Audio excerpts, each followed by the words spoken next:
네, 이제 성탄도 얼마 남지 않았습니다. 그리고 성탄과 함께 송구영신 예배를 드리게 되면 올 한 해가 이제 마무리가 됩니다. 감사하게도 만약 25년도 한 해만 있다고 한다면 또 내일에 대한 믿음이나 소망이 없게 되지만 또 우리에게는 또 26년도라는 새로운 해를 주셔서 또 올해 혹시 좀 부족한 부분이 있었다면 또 다시 하나님 은혜를 구하며 내년도를 살아갈 수 있을 것 같습니다. 그래서 올해를 잘 마무리하시고 내년도에도 하나님 주신 은혜로 또 믿음의 삶을 함께 살아갔으면 좋겠습니다. 이제 우리는 계속해서 고린도전서 말씀을 살펴보고 있습니다. 사도 바울은 고린도 교회에 있는 성도들 중에 일부가 지식을 잘 알고 있다고 해서 교만한 사람들이 있었습니다. 우리는 지식이 있습니다. 이 지식으로 모든 것을 할 수 있습니다 라고 생각했습니다. 이들이 가진 지식 중에 이제 온 세상에 하나님만 한 분이시고 그리고 세상의 우상은 다 없고 거짓이다 라는 생각을 그들은 하였습니다. 그래서 시장에 파는 제사 드린 음식을 먹는 것도 아무런 꺼리낌이 없었고 더 나아가서 제사 장소에 가서 함께 제사를 지내며 또 음행하는 것도 아무런 문제가 되지 않는다라고 그들은 생각했습니다. 그런데 바울은 이러한 지식보다 더 중요한 것은 지식을 사랑을 통하여 덕을 세울 때 이 지식이 온전해짐을 이야기해 주는 것입니다. 그래서 참된 믿음이라는 것은 많이 안다고 해서 마음대로 행동하는 것이 아니라 예수 그리스도를 믿는 그 믿음 가운데 사랑을 통해 선으로 행하는 것이 성도들의 덕을 세우는 것이 참된 믿음이다라고 권면하였습니다. 이들이 가지고 있는 이 어려운 문제들, 특별히 우상의 제물을 먹고 신전제사에 참여하지만 꺼리낌이 없는 사람들, 문제는 자신들은 꺼리낌 없지만 연약한 성도는 그들의 행동을 보면서 시험에 드는 것이죠. 저렇게 하면 안 되는데 저게 죄가 아닌가? 왜 저런 행동을 할까라고 생각하죠. 그런데 그것을 너무 자연스럽게 하면서 그걸 가지고 왜 그렇게 어렵게 합니까? 그냥 해도 아무 문제 없습니다. 하나님은 한 분이시고 세상에 우상은 없는데 마음대로 됩니다 라고 할 때 이 일들은 형제들을 세우는 것이 아니라 도리어 시험에 들게 하고 죄를 짓게 하고 멸망케 한다는 것을 이야기하였던 것입니다. 그래서 모든 자유가 있으나 이 자유는 지체들을 믿음을 세우는 일에 사용돼야 되지 시험 들게 되고 넘어지게 할 때 자유를 쓰면 안 된다라고 이야기하죠. 그리고 사도 바울 자신도 나는 사도지만 모든 권리와 자유가 있었으나 권리와 자유를 포기했다라고 이야기하죠. 어떤 권리를 포기했냐면 사도로서 사례를 받으며 사역할 수 있지만 자신은 그것을 받지 않고 자비랑으로 스스로 돈을 벌면서 사역했습니다. 또 그는 자유한 사람이었습니다. 그런데 헬라인에게는 헬라인처럼 유대인에게는 유대인처럼 또 연약한 자에게는 연약한 자처럼 행동함을 통하여 한 사람이라도 구원 얻도록 하기 위해 그는 자유를 포기했습니다 라고 이야기하는 것이죠. 그러면서 이렇게 한 이유가 무엇이냐? 자신의 몸을 쳐 복종함을 통해 주님 오실 때까지 믿음의 선한 싸움을 두려움 가운데 하겠다라는 것을 그는 고백하였던 것입니다. 이제 이러한 이야기에 이어서 오늘 10장 전반절에는 자신의 예도 중요하지만 더 중요한 예는 바로 성경에 죄를 마음대로 짓는 자들에 대해서 뭐라고 경고하시는가가 굉장히 중요한 것이죠.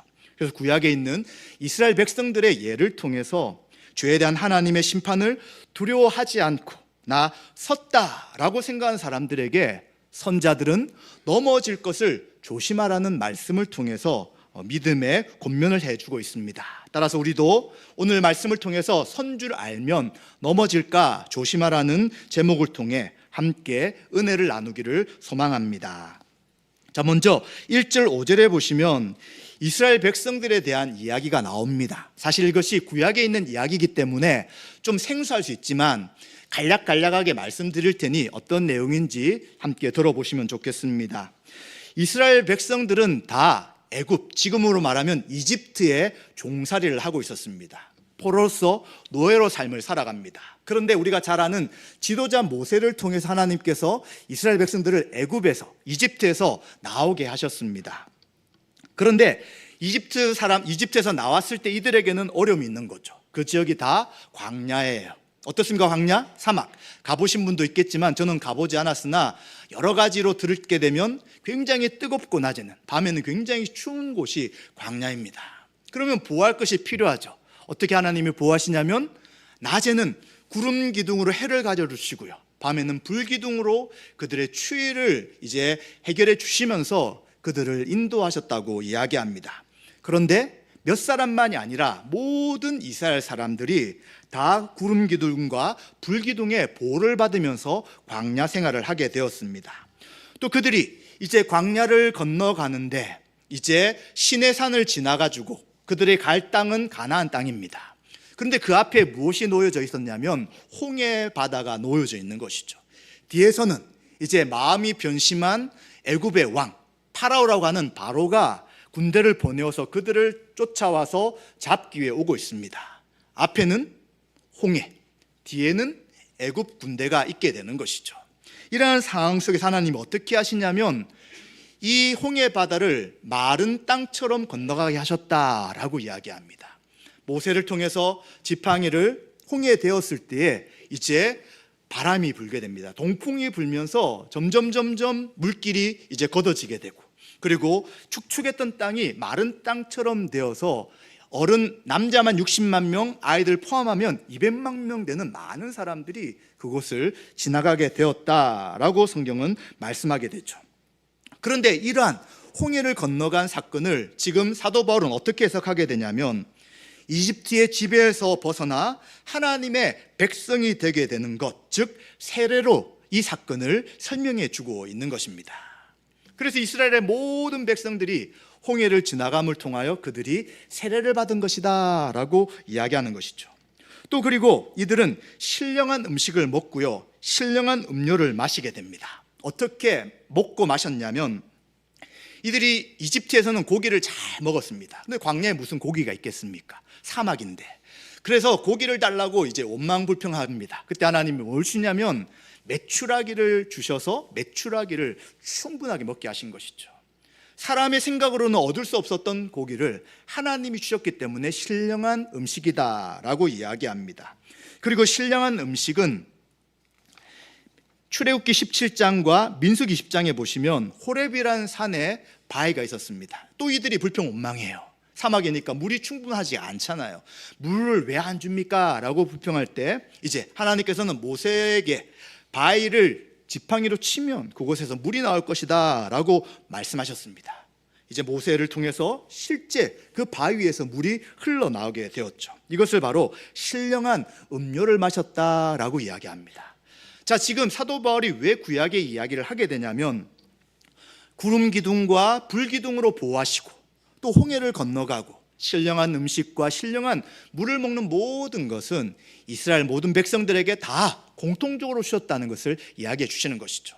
누구는 제외되고 누구는 제외되지 않았다는 것을 이야기합니다. 그런데 문제는 자, 이러한 그들의 홍해를 건너가는 것과 음식과 물을 먹은 것을 많은 사람들이 이것은 구약 백성들이 받았던 세례와 성찬을 의미한다 이렇게 설명합니다. 그런데 문제는 많은 사람들이 모든 이스라엘 사람들이 이 은혜에 참여했지만 이상하게도 대부분의 사람들이 광야에서 멸망당하게 되었다는 것입니다. 다수를 하나님이 기뻐하지 아니하셨고 그 결과 약속의 땅 가나안 땅에는 그 첫 번째 세대는 오직 두 사람 여호수아와 갈렙만 들어가게 되었고요. 그리고 그 다음 세대들만 약속의 땅에 들어가게 되었다라는 것들을 이야기해 주는 것입니다. 그래서 이것에 대해서 사도 바울이 이야기하는 것은 함께 참여하지만 모든 이스라엘 백성들이 다 참여했으나 세례와 성찬은 외적인 표시이지 이것을 믿음으로 참여하지 못할 때는 유익이 없다라는 것을 지금 이 말씀을 통해서 하고 있는 것입니다. 자, 하이델베르그 요리 문답을 한번 같이 살펴보도록 하겠습니다. 네, 66문에 성례란 무엇입니까? 라는 항목에 이런 이야기를 합니다. 성례는 복음 약속에 눈에 보이는 거룩한 표와 인입니다. 이스라엘 백성이 구름과 바다, 표와 인을 경험했지만 그 실체인 하나님을 신뢰하지 않았을 때 멸망했습니다 라고 이야기하죠. 하이델베르크 요리 문답에서 지금 이야기하는 것은 성례, 세례와 성찬이라는 것을 믿음을 강화하는 도구는 맞다라고 이야기합니다. 그런데 믿음을 대신하거나 믿음 없이 구원을 주는 도구가 아니라고 분명하게 설명하는 것이죠. 나 세례 받았습니다. 그리고 이 세례는 물세례를 이야기합니다. 그리고 성찬에 참여해서 이 거룩한 의식에 함께 동참했습니다. 이것이 믿음이 없는 사람이 믿음을 생기게 하는 것은 아니라는 것이죠. 이미 구원받은 사람들이 이 세례와 성찬을 통해서 믿음이 더 굳건해지는 것이라는 것입니다. 그렇기 때문에 이스라엘 백성들이 이렇게 모든 것을 다 함께 참여했지만 왜 대부분이 멸망했느냐라고 할 때 그들이 믿음으로 하나님을 의지하고 하나님 약속을 신뢰하는 것이 아니라 원망과 불평과 자기의 욕심 속에서 하나님을 대항했기 때문에 그들은 많은 사람들이 실패했다라는 것을 이야기해 주는 것입니다. 또 이 10장 5절에 대한 해석이 있습니다. 한 페이지 더 넘겨주시면, 우리가 잘 아는 여러분 이름 들어보셨던 잘 알지는 못하지만 칼빈이라는 분은 이렇게 설명합니다. 고린도전서 10장 5절에 대해 성례전적 특권, 세례와 성찬을 이야기합니다. 이것이 우리를 하나님의 심판에서 면제시켜주지 않는다. 그는 이스라엘 백성이 우리보다 못한 표징을 가진 것이 아니라 동일한 영적 혜택을 받고도 불신앙으로 반응했기에 멸망했다고 지적하며 현대 교인들이 세례받았다는 사실 하나만으로 안심해서는 안 된다라고 경고를 하고 있다는 것입니다. 그래서 이러한 이스라엘 모든 사람들에게 혜택이 주어졌으나 이들 중에 믿음으로 하나님을 신뢰하지 않았던 사람들은 광야에서 멸망할 수밖에 없었다는 것을 분명하게 이야기합니다. 이렇게 이야기하는 것은 바로 6절과 11절에 있는 구약 백성들이 지었던 죄가 무엇인가를 설명하기 위해서 이러한 이야기를 하고 있습니다. 자, 6절에 보시면 구약 시대의 이스라엘 백성들에게 일어난 일들은 지금 이 고린도 전서가 기록된 고린도 성도에게나 또 지금 우리가 신앙생활을 하고 있는 우리들에게도 본보기가 될 수 있는 것입니다. 무엇에 본보기가 되냐면 악을 즐겨한 것처럼, 구약의 백성들이 악을 즐겨한 것처럼 즐겨하는 자가 되지 않도록 하기 위해 본보기로서 구약의 말씀을 이제 인용하고 있는 것입니다. 7절 10절에 보시면 이스라엘 백성들이 광야에서 지었던 4가지 죄를 이야기합니다. 첫 번째는 우상 숭배의 예입니다. 백성들이 앉아서 먹고 마시며 뛰어논다라는 말씀이 있습니다. 어떤 이야기냐면 출애굽기 32장에 관계된 말씀인데, 이제 하나님께서는 시내산에 있는 이스라엘 백성들에게 모세만 올라오라고 이야기합니다. 그런데 올라갔는데 시간이 얼만큼 걸리냐면 하루 이틀이 아니라 40일이 걸리게 됩니다. 그러니까 밑에 있던 이스라엘 사람들이 모세가 하나님을 만나러 갔는데 내려오지 않습니다. 모세가 죽은 건 아닙니까? 또 우리를 인도한 신이 어디 있습니까? 라고 하면서 금을 다 모아가지고 그들이 섬겼던, 애굽에 섬겼던 송아지를 만들어 달라고 이야기하는 거예요. 그리고는 아론이 그것을 만들어주니까 이것이 우리가 섬기는, 그리고 우리를 인도한 하나님입니다 라고 하며 우상 숭배를 하는 거예요. 그런데 이것을 하면서 이들이 먹고 마시면서 뛰어놀면서 축제를 벌이고 있는 거예요. 지금 시내산에서 무슨 일이 일어나고 있습니까?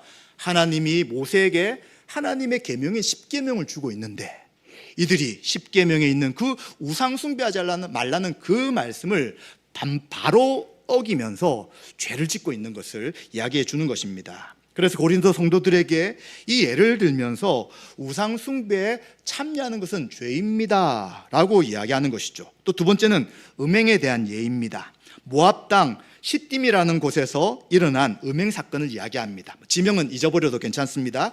민수기 25장에 나타난 말씀인데 이스라엘 백성이 가나안 땅으로 가려고 했는데 모압 땅을 지나가려고 했어요. 근데 모압 왕이 겁이 나가지고 또 방해하기 위해서 지나갈 수 없다 막았습니다. 그래서 그 경계선을 따라서 지나가려고 하는데 잠깐 그 지역에 머물고 있었습니다. 이때 어떤 일을 이 모압 사람이 하게 되냐면 모압 여인들이 그들에게 오게 되는 거예요. 그리고는 이스라엘 백성들을 모압이 섬기는 신에게 제사하는 그 제사에 초청합니다.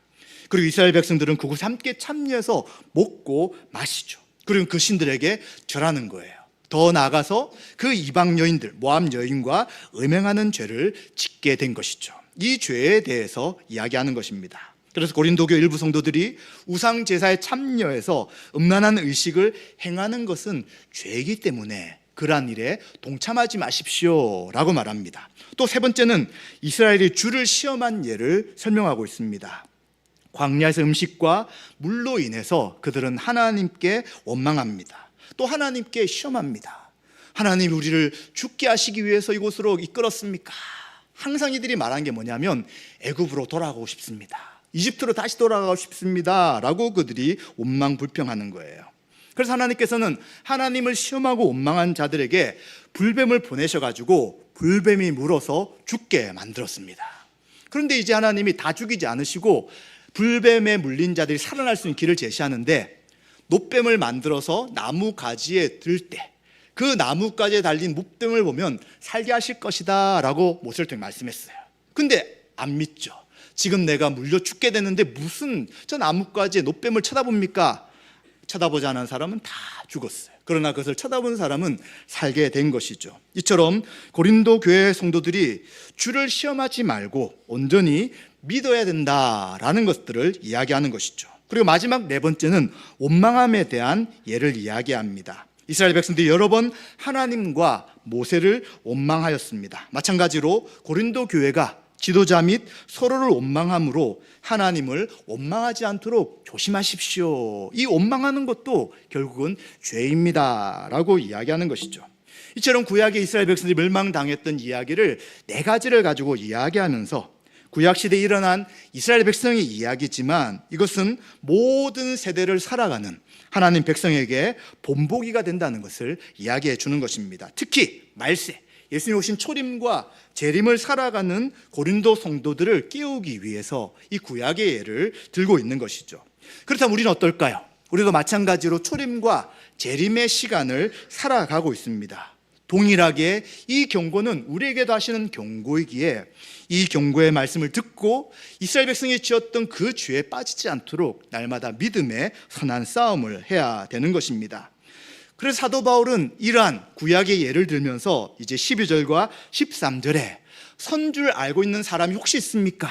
그렇다면 넘어질까 조심해야 합니다 라는 말씀을 하고 있습니다. 이들은 세례를 받았습니다. 그리고 하나님이 하신 약속, 새 언약의 약속을 가진 언약 공동체인 교회에 속해 있습니다. 또 그 안에서 신령한 음식인 성찬을 먹고 마셨습니다. 그리고 그들 스스로는 구원이 확실하며 어떤 일을 하더라도 괜찮다라고 생각하는 사람들이 있었습니다. 그리고 이들은 괜찮다고 생각하니까 우리는 지혜가 많습니다, 우린 지식도 충분합니다 라고 하며 지혜와 지식의 은사를 오해하였습니다. 그리고는 이 오해한 은사를 받은 것을 가지고 다른 사람과 비교하는 것이죠. 저 사람 신앙이 좀 약해, 난 얼마나 하나님을 잘 섬기니까 이런 지혜와 지식의 은사를 충만하게 주시는 것 아닌가라고 하며 받은 은사로 스스로 교만해져 버렸습니다. 그런 은사를 가지고 자랑할 뿐만 아니라 분열을 일으킵니다. 또 음행과 같은 죄를 지으며 그것을 그대로 죄가 아니라 생각하며 용납해 버립니다. 또 은사를 가졌음에도 불구하고 다른 사람을 섬기며 살아가야 되는데 은사를 통해 다른 지체들을 넘어뜨리는 일들을 하게 되는 것이죠. 그리고 심지어 우상 숭배 자리에 있으면서도 괜찮습니다, 난 구원받았으니까 이것은 하나님이 나를 책망하거나 또 이것으로 인해 문제가 되지 않습니다 라는 잘못된 생각을 하는 사람도 있었던 것이죠. 그리고는 이런 일을 하면서도 교만하여서 하나님 앞에 회개하고 두려워하지 않고 하나님의 징계와 심판에 대해 무감각한 사람들이 있었다는 것이죠. 그렇기 때문에 사도 바울은 성도라면 항상 조심해야 합니다 라고 권면하는 것입니다. 이미 다 성취되었고 모든 것을 받았다는 생각이 들 때, 즉 이 정도면 됐지, 이 정도 신앙이면 내가 충분하지 라는 확신을 한다면 그때 더욱 조심해야 됩니다 라고 이야기하는 것입니다. 즉 넘어져서 교만하게 행할 수 있기 때문입니다. 넘어진다는 게 뭡니까? 교만에 있다는 거예요. 교만해서 죄에 대한 자극도 받지 않고 죄를 회개하지도 않고 지체들과의 여러 가지 문제가 있음에도 불구하고 괜찮다라고 한다면 이미 이러한 생각과 행동은 넘어진 증거일 수 있다고 이야기해 주는 것이죠. 그렇기 때문에 믿음의 참된 확신을 가지려면 어떻게 해야 되느냐? 바로 세례와 성찬, 또 각종 풍성한 은혜로 먼저 시작됩니다. 그렇죠. 부어주신 은혜가 없이 어떻게 믿음의 삶을 살아가겠습니까? 그래서 세례와 성찬과 말씀을 듣고 기도하는 것은 은혜의 통로가 될 수 있습니다. 그러나 이것으로 충분하지 않다는 것이죠. 무엇이 충분하지 않습니까? 사랑으로 덕을 세우는 선한 행위의 열매가 있을 때에 우리의 신앙이 더욱더 단단해지는 것입니다. 만약 생각은 있고 말은 하는데 행동이 없다면 항상 우리는 사단에 공격받는 거예요. 그리고 양심이 우리를 정죄합니다. 그래서 이것으로 인해 믿음의 삶을 제대로 살 수 없죠. 말할 수 있는 게 없어요. 신앙의 행동이 없으니까 날마다 반복된 죄를 짓고 날마다 말씀에 어긋난 일들이 우리 가운데 가득 있으니까 그 정죄를 받으면 이제 계속해서 하나님 앞에 가기보다는 뒤로 물러서거나 또 자기를 변명하면서 이 정도 가지고 하나님 왜 지적하세요? 라는 식으로 반응할 수 있다는 것입니다. 그러나 만약 우리 가운데 말씀을 지키는 선한 행위가 계속해서 나타난다면 우리는 그 신앙에 대해 완성을 향해 나아가고 있다는 것을 생각할 수 있다는 것입니다. 그렇기 때문에 어떻게 해야 합니까? 주님 오실 때까지, 또 우리의 인생의 마지막 때까지 완성되지 않은 자처럼 최선을 다해 복음을 위해 살아가야 된다라고 말씀하고 있는 것입니다. 그래서 사도 바울도 구원을 다 이루었다라고 말하지 않고 두려움과 떨림 속에 구원을 위해 믿음의 선한 싸움을 싸웁니다라고 말하고 있는 것이죠. 자, 그런데 문제는 이러한 생각 속에 믿음의 삶을 잘 살아가고 싶지만 그런 항상 우리에게 닥치는 시험이 참 많이 있다는 것입니다. 성도가 이 세상을 살아갈 때 시험이 없으면 다 이길 수 있죠. 시험이 없다면 우리는 항상 믿음으로 승리할 수 있습니다. 그러나 성도들에게는 날마다 찾아오는 시험을 피할 수가 없어요. 하나님 오늘 시험 주지 마세요 라고 한다고 해서 시험이 안 올 수 있는 것이 아니라는 것이죠. 왜 하나님이 시험을 주십니까? 하나님의 선한 뜻 가운데 우리를 성숙하고 더 하나님 앞에 믿음의 삶을 살아가고 죄를 그치도록 하기 위해 시험을 허락하신다는 것입니다. 그래서 이스라엘 백성들이 있었던 광야의 시험도 하나님이 그들의 유익을 위해 허락하신 것이다 라고 말할 수 있는 거예요. 사실 이스라엘 백성들의 대부분이 멸망당했으나 분명히 믿음으로 이 시험을 이긴 사람도 있는 것입니다. 그래서 하나님은 다 멸망하라고 시험 주신 것이 아니라 다시 신앙을 회복하고 하나님을 의지하며 믿음의 삶을 살 수 있도록 이 시험을 허락해 주셨다는 것입니다. 그렇다면 이 시험을 당할 때 그 시험으로 넘어지는 것이 아니라 도리어 하나님을 신뢰하고 그리고 잘못이라고 이야기하시는 것을 돌이키고 다시 하나님 은혜로 살아갔다면 더 많은 사람이 구원받을 수 있었을 것입니다. 왜냐하면 하나님이 모세를 통해 십계명뿐만 아니라 하나님의 말씀을 주세요. 할 것과 하지 않을 기준을 제시해 주신 것이죠. 그리고 만약 어겼을 때 이 죄를 용서받을 수 있도록 제사 제도를 통해서 그들의 모든 죄를 용서할 수 있는 길을 제시해 주신 것입니다. 그래서 그것을 안다면 다시 돌이키며 믿음의 삶을 살아갔으면 되지만 안타깝게도 이스라엘 백성들은 그 믿음으로 하나님을 의지하지 않고 끝까지 원망과 불평으로 그들의 삶을 살았던 것이죠. 그러나 또 1차적으로는 그런 문제도 되지만 근본적인 문제도 있는 것이죠. 구약 백성들 아직 성령의 충만함, 성령의 내주하신 은혜가 없었기 때문에 죄를 충분하게 이길 수 있는 힘은 분명히 없었을 것입니다. 그럼에도 불구하고 구원받은 사람들이 있고 이 세대들이 가나안 땅에 들어갔다는 것은 여전히 그들이 말씀을 의지하고 말씀대로 살 수 있는 가능성은 있었다는 것입니다. 마찬가지죠. 이제 고린도 교회 이런 말씀하신 이유가 무엇입니까? 처한 상황은 다를 수 있으나 고린도 성도들이 지금 겪고 있는 이 죄를 지을 수 있는 만한 일들은 하나님이 허락하신 시험이다라는 것을 이야기해 주는 것입니다. 시험을 지금 당하고 있는 고린도 교회는 이미 다 이루었다 또는 이미 성취했다라고 생각하지 않아야 합니다. 그 은혜에 감사하면서도 항상 이 시험에 넘어질까를 조심해야 되는 것이죠. 일부 고린도 교인들이 우상의 신전에 들어가서 재물을 먹고 또 그 행위로 넘어질 위험을 자체했음에도 불구하고 나는 괜찮다라고 생각하면 안 된다는 것이죠. 다시 회개하여 돌이키고 하나님을 의지하며 힘써 복음을 위해 살아가십시오 라고 권면하는 것입니다. 당신들 멸망합니다가 아니라 이러한 시험이 있으니 그 시험을 인식하고 경계함으로 계속해서 믿음의 선한 싸움을 싸우십시오 라고 말하고 있는 것입니다. 따라서 새언약 백성인 우리 성도들, 우리는 구약에 있는 옛 언약 백성이 아니라 이제 예수 그리스도를 믿는 자에게 오신 성령님으로 인하여 새언약 가운데 서로 사랑할 수 있고 하나님을 사랑할 수 있도록 변화된 자들입니다. 따라서 변화된 우리들은 죄와 싸우고 선을 힘써 행할 수 있도록 변화되었습니다. 따라서 우리 앞에 많은 시험과 죄의 유혹이 있을지라도 능히 그것을 피하게 하시고 이길 수 있게 하신다는 것을 꼭 기억해야 될 것입니다. 그래서 13절에 뭐라고 말씀하냐면 사람이 감당할 시험 밖에는 너희가 당한 것이 없나니 오직 하나님은 미쁘다는 것은 믿음직하다, 약속을 반드시 지킨다는 것입니다. 너희가 감당하지 못할 시험 당함을 허락하지 아니하시고 시험 당할 즈음에 또한 피할 길을 내사 너희로 능히 감당하게 하시느니라 라고 말씀하고 있는 것입니다. 마찬가지입니다. 우리가 올 한 해를 보내면서 우리 교회에 또 우리 개인에게 여러 가지 시험이 있었을 것입니다.